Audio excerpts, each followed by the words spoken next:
WXII 12 News, this is breaking news. New details this afternoon in two homicide investigations spanning the Triad.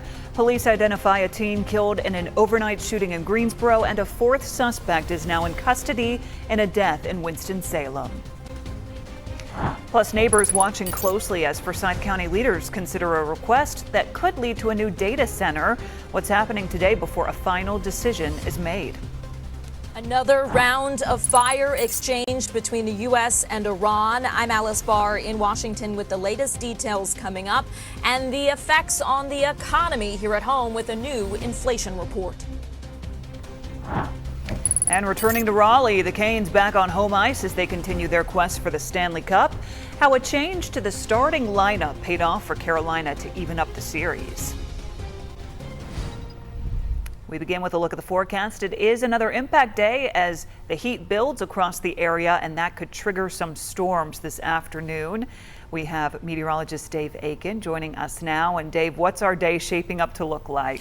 Well, you're looking there over Graham, as you mentioned, Lindsay, and you can see some of those clouds starting to build a little bit, getting a little more vertical in nature. That's something we'll watch to see if some storms form out of those on a very isolated basis across the region. But right now, not much in the way of any cloud cover, just some of these puffy clouds you see developing in the heat of the day. And it is hot out there already. Nothing on the radar to show you at the moment either. This may become a little bit more active as we get into later this afternoon. We are under this level 1 marginal risk along these northern counties across the Piedmont and back out to the foothills, the mountains too, as we go through the day today. For the possibility of some strong to severe storms, those would primarily contain some damaging winds and maybe a little bit of hail in them too. Right now it's already 90 in the Triad. It's 94 in Raleigh, 83 Asheville, and 75 in Boone at this hour. You team in the humidity that's out there. We've got our dew points around 70, some low 70s, makes it feel like it's 95, makes it feel like it's close to 100 in Raleigh, 96 back out into Fayetteville. So it's a hot, humid one out there. There are some heat advisories. It does include Montgomery County in our viewing area,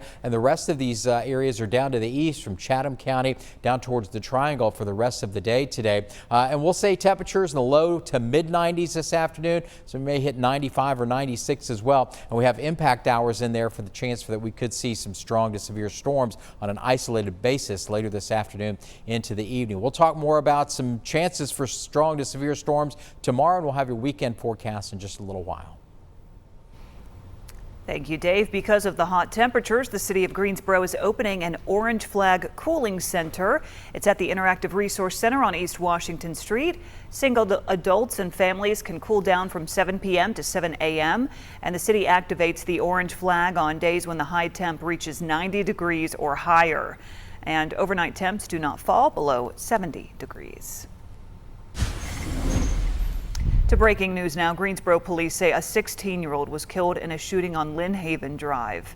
We have video here from the scene. Officers found two people with apparent gunshot wounds just before 9:30 last night. Investigators say 16-year-old Malichi Holmes died at the scene.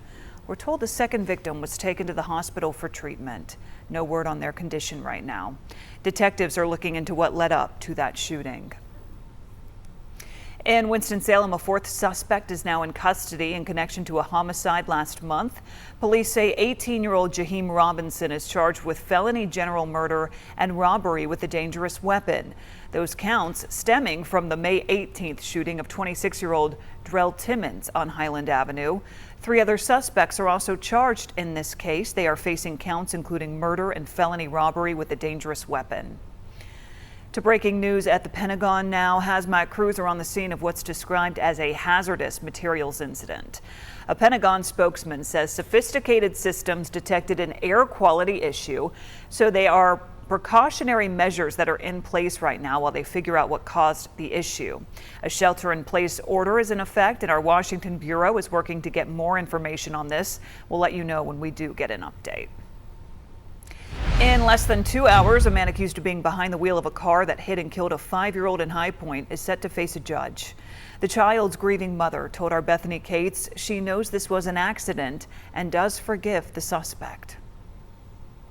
After almost a week, officers arrested 25-year-old Jeremiah Benton in connection to the hit-and-run crash that took the life of 5-year-old Luis. In a short message today, she shared that she is doing okay, calming down and hoping that everything goes in the best way it can. And earlier this week, she shared that she understands that accidents happen and that she forgives him.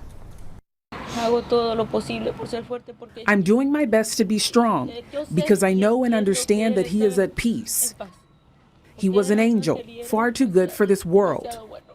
Angela Eriasa is the mom of 5-year-old Luis, who was killed Friday just after 5 p.m. in a hit-and-run near the intersection of East Russell Avenue and Hines Street. After almost a week of searching for the driver, police identified 25-year-old Jeremiah Benton as the suspect in the case and arrested him Wednesday morning at his home. According to court documents, investigators believe he didn't stop because he was scared and he knew that he had hit the child. I don't know what happened. I don't know why my son was there. Yes, they knew they weren't supposed to be out on the street. I don't understand if someone called him. I don't know what caught his attention to make him go to that spot. I forgive him because I understand. I believe in God, and I understand that accidents happened. I don't think he left his house thinking, I'm going to kill a child. I know that wasn't the case. I forgive him. Ariesa says her son had a beautiful aura, and everywhere he went, he stood out. But now her world has changed, and she is holding on to the precious memories she created throughout his 5 years.